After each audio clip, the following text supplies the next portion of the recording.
Welcome to a special Here's the Pitch. It's special because, one, if you listen to it, now you can see it. And second, I've been trying to get this gentleman on the show for years. I've begged to be on for years, candidly. Martin Kilcoyne. That's the voice of Martin Kilcoyne, which you don't hear as much now. And that makes me sad. Oh, you were a big fan of the radio show. I had lunch with some friends of mine just now. And we were talking about Hold on. Brad has friends. I have friends who just like to eat sandwiches. And we liked your style because we don't think you take sports too seriously.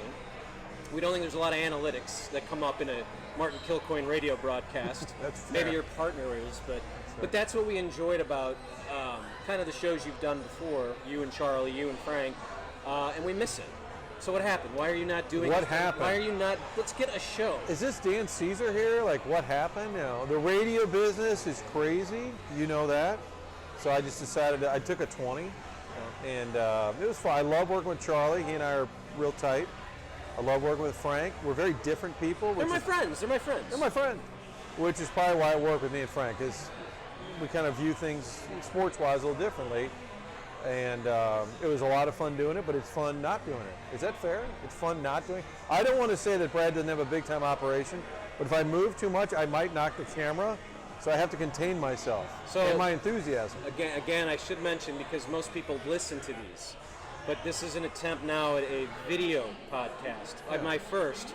Martin is the guinea pig here. There he is. I don't know what cameras. Two camera shoots. He's got a crew of like 14 people. This is crazy. We're at Fast Eddie's Bon Air, by the way. Right out of the gate, we're at Fast Eddie's Bon Air. You should be here. We're in the outside area. On this particular day, we're looking at a weekend where it's about to be 60 degrees, live music 7 days a week. I had a Fat Eddie burger, half-pound burger. Am I going to get paid for this appearance? No, you're not. No, I am. All I asked. I brought my mom. My mom's over here. Fast Eddie's is great. I've come here a lot, but you had me. People were asking me, so what happened? Why every time Martin did a read for Fast Eddie's was there the full Stravager? And I sort of felt like I helped your advertisement. You did. As I came out here with my wife, and I enjoyed a beer or two. I ordered a chick on a stick. I ordered a burger. I ordered the peel and eat shrimp. And then you kept going. To start. And then I went back and literally had every piece of meat that they could offer. And you said it's sort of like, that sounds like the full Stravager. I told Eddie about that. I love it, man. I love it. Just start calling it the full Stravager. And I said, can we? It's a thing. But it's only really a thing between you and me and your lunch friends that you purport to have. Well, and the 6 or 7 people that listen to your radio show at that time. That's true. You know what's amazing? And I'm being serious. When you get out of doing a show, wherever you happen to be working, and there's times you're there and you're like, hey, coming up next, we got the greatest guest, and then Frank and I say something really funny or interesting, and you just kind of wonder, like, well, did anybody hear that? Did it resonate? And as soon as I leave the show, everybody's texting me, where'd you go? I listened every day. I'm like, you listen? They're like, what happened to the show? Like, and then you find out, like, oh, maybe I should have stayed. And probably some of the things you say, you probably would wish you'd take back when you see. Oh, all the time. So you're at KTRS doing some kind of fill-in stuff, call-in stuff. Scoops with Danny Mac. I've told you my favorite.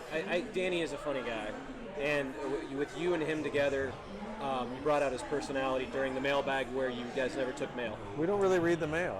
It's weird. Dan's like, we're doing a mailbag. I'm like, is there any mail? So, but this is kind of the way I enjoy, like, the way that you're doing this, because you're at the point where you just can do what you want, right? And that's kind of the Scoops with Danny Mac model. You go out, basically sell your spots. I don't want to get into the weeds of how the business works. Well, Dan's a great businessman, first and foremost. Yes, he is. No, he is. I'm being serious. Dan's a great businessman. I'll text him, just so anyone knows, I'll text him during the game about something that happened in the game, and then I'll just say, that's Scoops with Danny Mac. He's like, oh, big bucks flying in. Dan. I'm serious. Dan is a great businessman, and the way I view his site, let's just say he's the paper, I'm a columnist.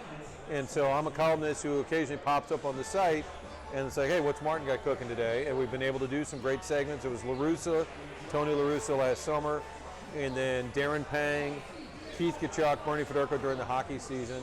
And I think moving forward, it'll just be more conversations. Maybe Brad and I hanging out, our version of Beyond Brad. Is that still a thing, Beyond Brad? I would love that. So this used to be called Baseball and Beyond, but when I first started it as an idea to just do interviews, I wasn't able to do as many interviews as I wanted to, so Martin was gracious enough to promote it on your news talk vehicle on KTRS, where you've come full circle. and I called it Baseball and Beyond, and he said, well, we should do something, but maybe I'll just call it Beyond Brad. Beyond Brad. Makes me sad. Well, I think it's very telling because it's like there's Brad, which is great. That's enough. But now we're beyond Brad because he's sitting next to the mayor of St. Louis or Fast Eddie or whatever.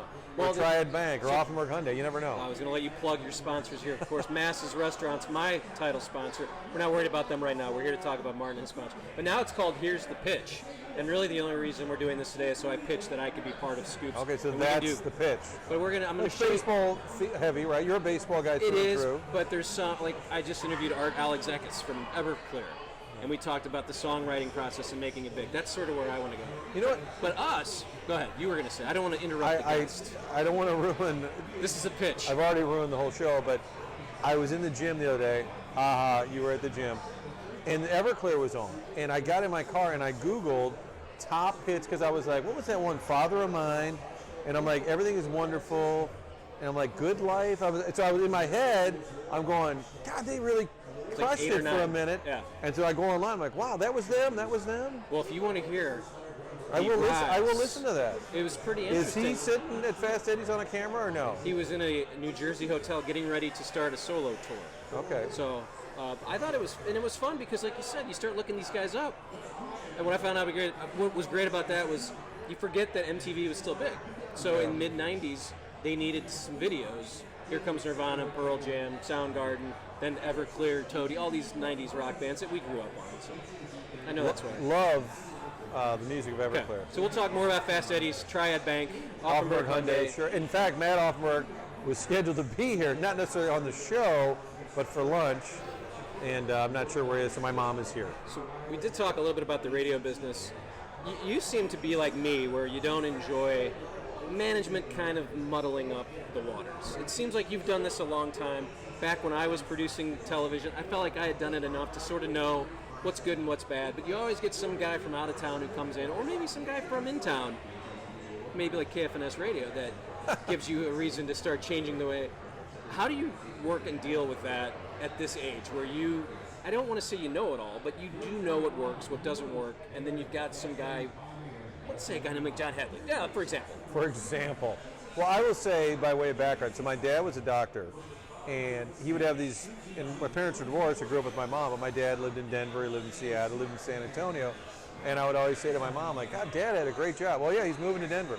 And I would find I got old enough, I would ask her, like, why is he always moving, And I just painted him in a terrible light. A really smart guy, successful, but he couldn't stand some of the people he worked for. And so I'm like, Dad, and I'm like in my 20s, I'm like, Dad, you got to just stay with one spot and get along, find a way to get along, and then look at me in the radio world going from one to the next because I can't stand micromanaging maybe, or honestly, I would say more nonsense. When it gets to be nonsense, I leave. I left KTRS a couple of years ago, and they were great. I shouldn't have left. I shouldn't have.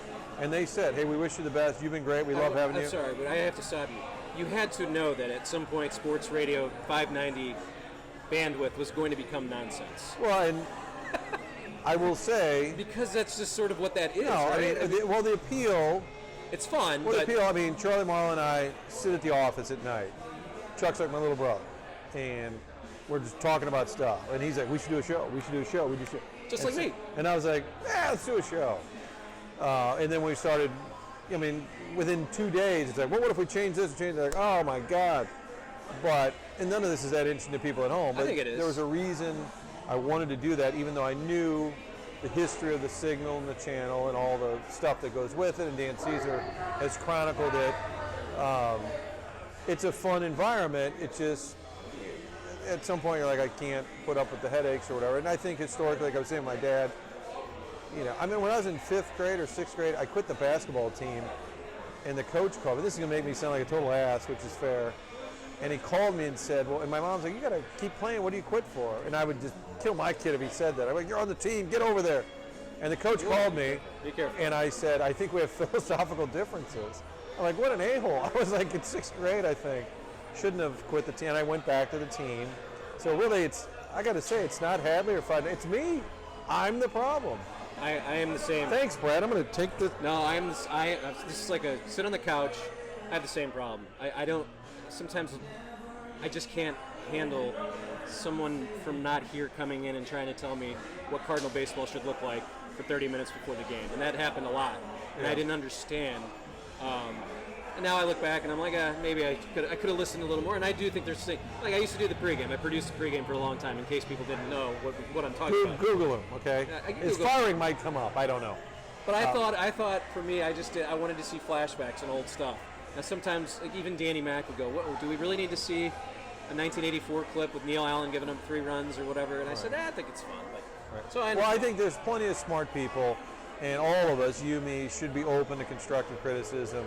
And I will say on the TV side, I am really lucky because there is a lot of micromanaging. I hear it from people, friends of mine around the country, other stations. Oh, they're making me do this, they're making me do this. And my boss, Audrey Prywich, has kind of said, I trust your decisions. If we got a big show coming up, it's like, what do you think we should do? And we kind of talk about it. And there's times when she's going to say, I want to do this different, and I say, okay.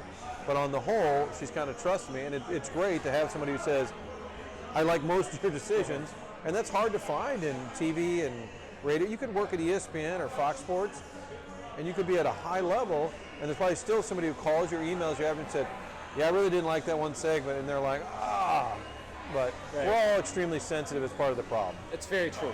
We're at Fast Eddie's. Again, he would be funny if he were here. One day we'll have to get him over. The Mike Shannon stories alone, because and that's Eddie, where I was going. Well, it's not just commercials; they're really tight. So Mike Shannon, you have a pretty good relationship with him. I used to work with him a little bit, and I have some stories I may share here to get you to laugh a little bit. But just this guy, you've told the story a 1,000 times. He could literally pull up to center field, put his car out there, and then Tony would just say, you do your Tony now. Got to play around it. No, I mean, and the funny thing about that is it was always my running joke that Shannon has the run of Busch Stadium, whether it's the umpires or the Cardinals or the visiting team.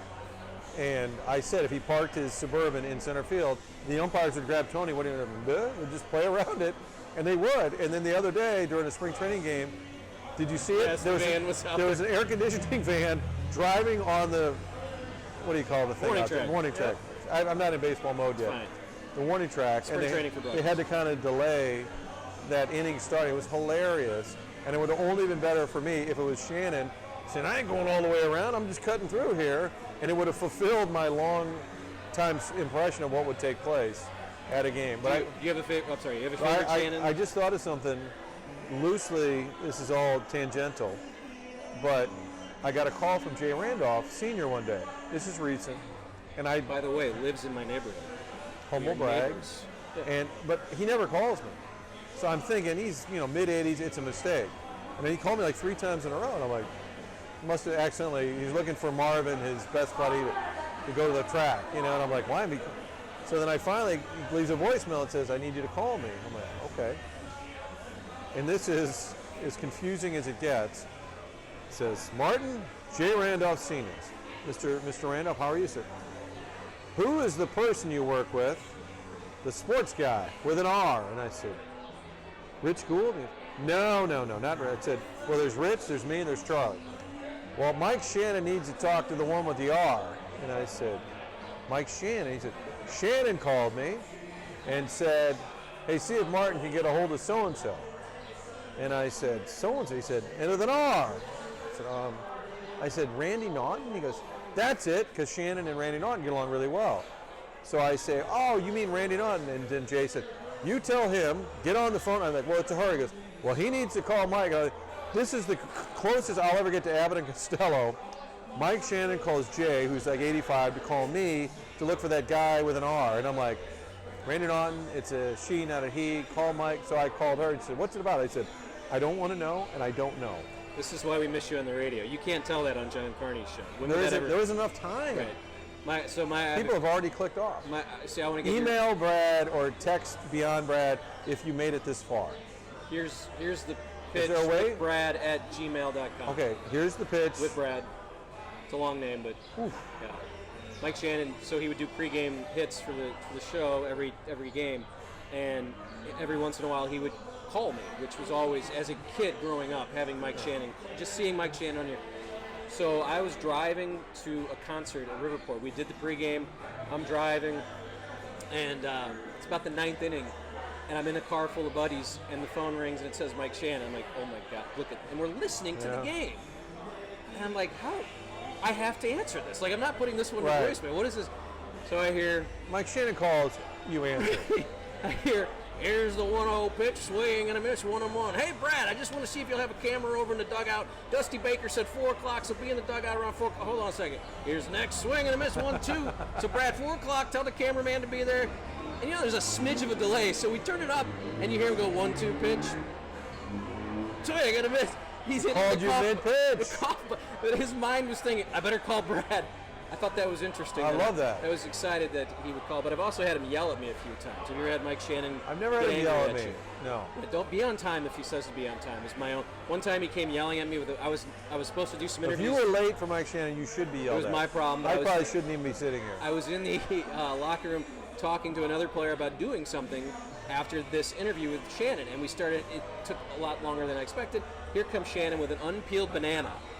You tell me 4 o'clock, I'm going to be there at 4 o'clock. I'm never doing this again. You can tell your 80s. Whatever he said. It was hilarious. And Isringhausen was still with the team, and he looks at me and goes, what the hell is that about? Yeah. I think the unpeeled banana part was like added to it, you know? No, Mike is a true character, and Eddie, again, knows him better than anybody. Well, not anybody, but among the people who know him as well. For me, just being back a St. Louis guy, went to CBC, being around Mike, getting to do stuff with him, stories and otherwise. When I first came back, I had to call Jack Buck. And Joe will tell the stories. Everybody knows our number. It was 965 Buck or 969 Buck.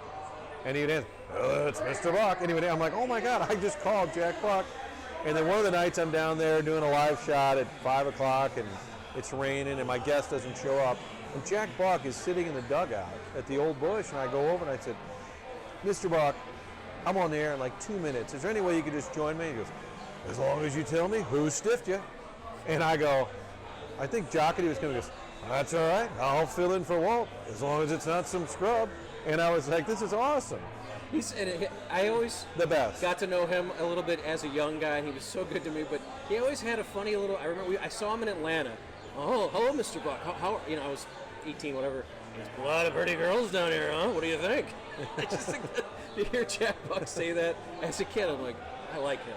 And Joe Buck told the story on this podcast, of course, about, you know, he was promoting his book that, you know, they'd have parties at the house, Jack and Carol, and it'd be Stan Musial, it would be Bob Hyland, it'd be Mike Rorty, and these people would come over, and then they'd have the piano. We'd hire a piano guy, and and I said to Joe, I said, that doesn't, you know, Sebastian Maniscalco does this sort of bit where that just doesn't happen.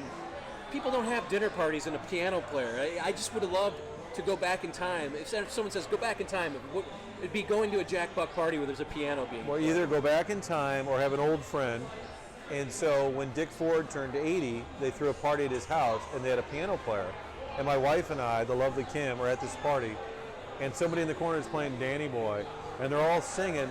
And I said, this is like the Great Gatsby. I said, this is like, and I was just taking it all in, and really was taking it all in. But I said, there aren't parties like that anymore. So it's our job as we get older to throw those parties. Let's do it. Me and you and Kim and Kat. Yep. My other Jack Buck story, just because it's my podcast. Is this segment about Brad or me? And I'm going to do something really rude.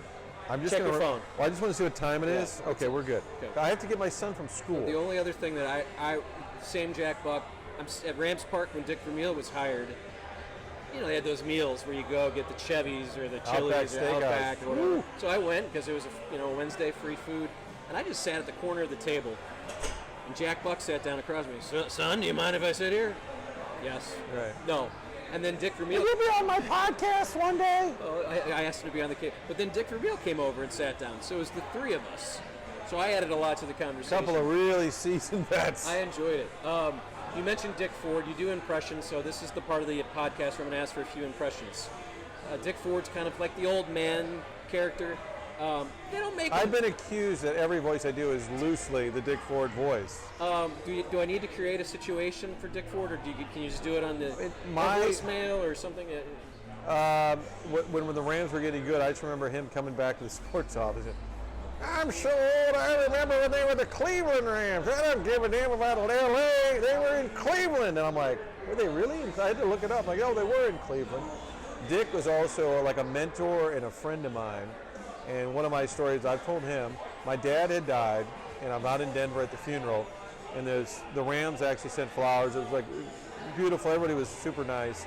And there's a big bouquet from Dick and Gail Ford. They had been good friends, and he had retired the year earlier or something.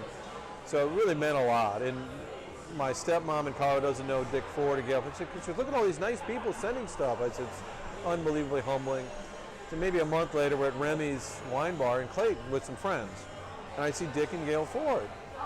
And like I saw him, and I kind of got emotional because I'm like, I haven't seen him since my dad died. And it was and he sent a nice note and everything. So I go over and I give him a big hug, and I was like, thank you so much for sending the flowers and sending a nice note. My whole family just was blown away, and just it meant a lot. And as he's hugging me, and Dick's like very matter of fact, he goes, it seems you might be getting a little fat. And I just go, really? You took this moment to tell me I'm getting fat? That's Dick Ford. He's a newsman, and he tells the truth. Tells it like it is. Fair and balanced. Other news guy that you used to do radio with at later night, and you would do an impression of Larry Connors, which is hilarious to me. Yeah, I don't know what it was. I mean, I think I would just blame Obama. I didn't really have like a You can take your guns and another thing here. Obama wants your guns. Like, it would make me laugh every time. I just kind of had. That's all you had to end up with, Obama taking your guns, and I was like, book it. I like how Larry would say, book it. It felt very much like Kojak back in the day. Me and my wife were out, again, a story about me, at Napoli, and he was stalking the table a little bit in a hat. He was always wearing a hat. He saw you, you mean? I don't know him, but he was checking out my wife, and like very kind of... Well, this is a very offensive story for a legendary newsman. Yeah, he was checking her out. I felt good about that. You felt complimented. Yeah, Larry Connors likes my wife. Book it. All right, you're known for Tony La Russa. Which, by the way, I don't think it's that good of an imitation as far as... Yeah, but now people who do it do you doing it, which is the highest. It's like when George Bush, everyone's doing Dana Carvey doing. Right. Now when people do Tony, they're doing your Tony, basically. Yeah, and he last year said, basically like all the muttering, really, is that me? And I'm like, that's kind of what I based it on. But the genesis of like the radio show, Ask Tony, where people would call in, and I had to spit out an answer. The whole origin of that was KMOX on Sunday mornings. And he would take everyone's call, to his credit, and it didn't matter how asinine the call was. He treated them with great respect, which he does. He loves the fans, and whatever their input is, he'll take it to heart. My input, no interest. But they would, Tony, I think that the guys should be baling hay. They'll get stronger in the winter. And I'm listening, what? That's the dumbest thing I've ever heard. And then, I'm gonna probably call Walt when I hang up here, and that's a really legitimate idea. And I'm like, no, that's kind of how it all started. And from there, just more like things he would say. And I heard him once like invert a name. It stuck with me, and so I started referring to FOX2 as 2 Fox, as if that's what he said. He never said that. That still goes on. I work with news reporters who are 10 years younger than me, like, they go, here at the 2 Fox. Here. I'm like, how is that a thing? I was part of a little joke early on with Ask Tony that he called me the guy from the 2 Fox, and it stuck. And the Scoops with Danny Mac podcast that you do a Tony thing. You do that again this year, I'd assume? We're talking about doing some. We did it every week last year. He's busier now. I'm busier. We're going to see if we can do something. He likes you, though. I mean, you can tell by these interviews. Well, maybe not. No, But he does. We have a good relationship. But, yeah, I was trying. Everything I was thinking was negative. I'm like, well, that's not a good story. I will tell you, he had just retired. Was he looking at your wife like Larry Connors? No, he had just retired, and there was an event at like Cafe Napoli, and we were supposed to tape something early, and it just didn't work. And I texted like, "We'll catch you later, no big deal." And he calls. He said, "Hey, come on over. I got Jimmy, I got Izzy. We're at Napoli. I was with my mom and my wife." And I said, "No." He goes, "Hey, did I stutter?"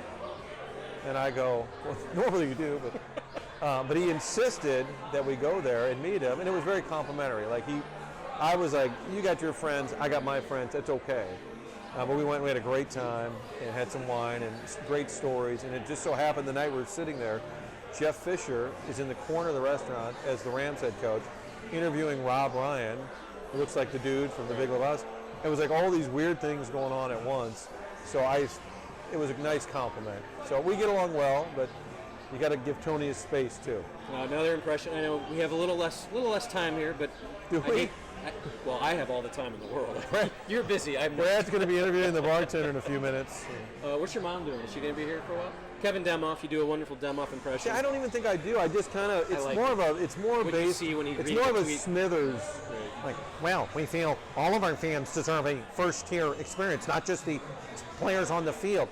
It's just kind of a Smithers-ish, Cronky being the Mr. Burns. You were pissed when that all went down. I mean, I felt like you were genuine. I know Randy Carricker was pissed, but I felt like you were really mad. And you were there in Houston when they made the vote, and you said there was a point at the end of the night where you'd had a few drinks, you and Jim Thomas, and you wanted to. He came up over. and talked. Yeah, tell us that story a little bit. The night was over. Well, the other thing was when the press conference happened, and we all kind of knew what was going to go down for the most part, and Frank got an early question, Cusimano, and that was when Stan said, "Well, good to see you again." Give me a break. But I'm, 3 rows deep, and you finally get your chance, and that's when I said, "Why didn't you ever engage in the process?" And I said it, I guess, in more of a hostile tone. I wish I'd been more rude at the time, in hindsight. And a lot of people said, "I love how you kind of were rude to him." I'm like, I could have been a lot more rude. And I said, I said, "Don't tell me about your flunkies, Demoff and Bornstein, these guys." So then later we're going to do live shots, and we're all lined up in a row. And Jim Hill is from LA, been there forever, sports guy. And I do like a quick tease, and we'll be right back in Houston. We go to the break, and he goes, "Hey, brother, I know you're hurting right now. You're really hurting inside." And I said, no. I said, "You don't understand." I said, "I don't care about anything. I'll be fine. But it pisses me off, these frauds, this league." And I was like really mad for the city and how it, not as mad as Danny Mac is, but I was mad about the situation. I wasn't like crying or hurt. I was mad about the process. And he's like, "You'll get over it. There's some healing or whatever." And I'm like, "Jim, thank you for your words of wisdom." And he meant well, but I was like, I'm not emotionally sad. I'm just pissed off. Right. I would yell at the radio when you and Frank would talk about, well, if they lose, they go 2-14, the fans won't be there, and what will that mean for Stan? And I just, Stan doesn't care. He doesn't care if he's got 40,000. He's got the WrestleMania. He'll have the Olympics. Like, he's got the palace. He does not care if the team's bad. I mean, it doesn't matter even if fans show up because the PSLs are bought. It always just made me like, they don't care about the team. So and that's what I always got frustrated, especially when I had season tickets for a long time, and I knew in 2010, like, done. I'm not doing this until I get some sort of relief that they're staying. So. Right. I mean, I did have one email throughout the whole process where a guy said, it's from St. Louis, he said, "The way I look at it is, we got 21 years of NFL football we wouldn't otherwise had. Sure, we cut a bad deal. We're not crazy about the Dome as a facility, but we had 21 years. Now, a lot of those were bad years, but he basically said we had to cut a deal with the devil to get him, and now we lost him, but it's 21 years of football we wouldn't have otherwise had." I haven't heard that from a lot of people, but it was interesting. Do you think there's a book, Jim, or you could write? Because you were doing the games, and you had FOX2, so you had the Rams connection with the NFC. You've told some great stories before. I mean, is there a book in there about just like Spags taking down pictures and just the kind of the goofiness that went on? Yeah, it was always a weird building. Maybe the league is just weird because the more owners meetings you go to, there's a lot of weird people, and maybe people that are really wealthy are weird. I'd like to find out.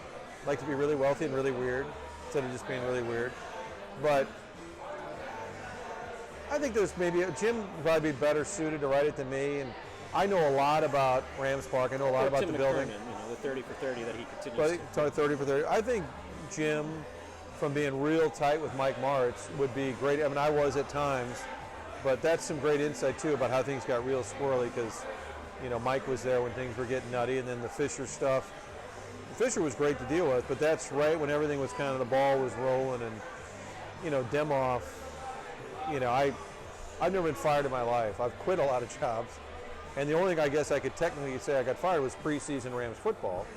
And it was after Frank Cusimano and I were doing radio, and we were just tattooing Spagnuolo and Devaney. I've told the story. But basically for firing all the personnel in the building, all the people that had worked there forever. And I went on this rant about how stupid it was. So I get a text from Kevin Demoff. He said, "Next time you want to rip apart the Rams, make sure you include me." And I said, "Will do." And that's all I said. And I told my boss, I said, "This won't end well." And it didn't. It's a fun text. I did. I direct messaged Kevin right after the move was announced, and I said, because my boss Spencer had worked really hard for that Rams relationship to work, and I said, if you have any decency at all, you will reach out to him with a phone call or an email, whatever you have to say for yourself. You owe him that. You don't owe me anything. I said, you owe Spencer Koch some sort of comment of some kind. Never happened. Of course not. I mean, there was like 2 what-if moments. What if Dick Vermeil stays, but Martz leaves, so who knows?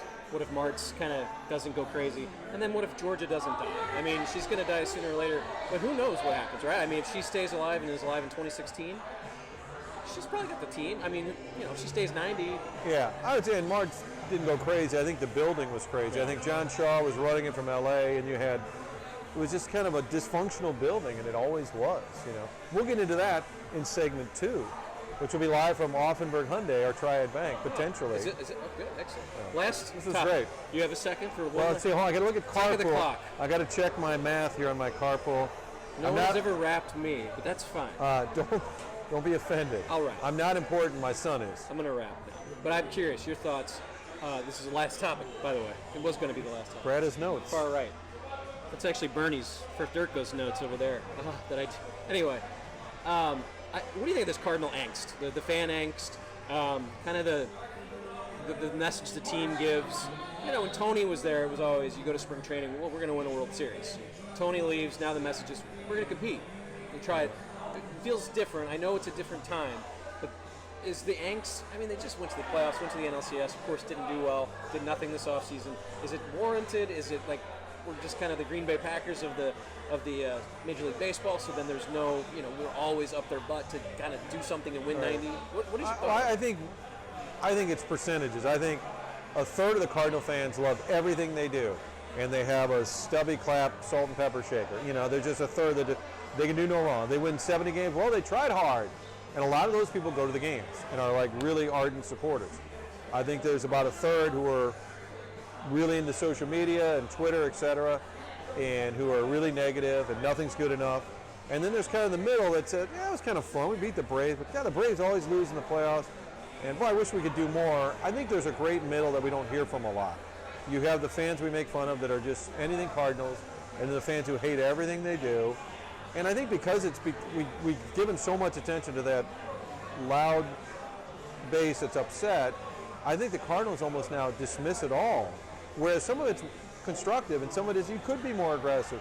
You could make a deal at the deadline. You could go out and sign a big name. Why not? I think it's almost easy now to dismiss that noise because it's become so negative from a smaller percentage. Yeah. Well, we had a lot to get to. One of the favorite things you used to say on your show. Lot to get to. I'd always... There's a big lot. You'd let me call in and just... And I have to go, Martin. I got a lot to get to right now. Lot to get to. I think we got to a lot. We did, and I have a lot more. Is that what Brett Holt said? We got to a lot. I have a lot more here, so we have to do another part, right? Sure, we'll do this again. Is that right? But I'm not with my mom, going to pick up my kid, waiting for Fast Eddie. We'll do it. It was an attempt here, video, podcast. I appreciate Martin being my guinea pig for this. That'll do it for Here's the Pitch. Of course, Mass is the title sponsor. Go visit them. And thank you for listening. Thank you for watching. We'll see you next time.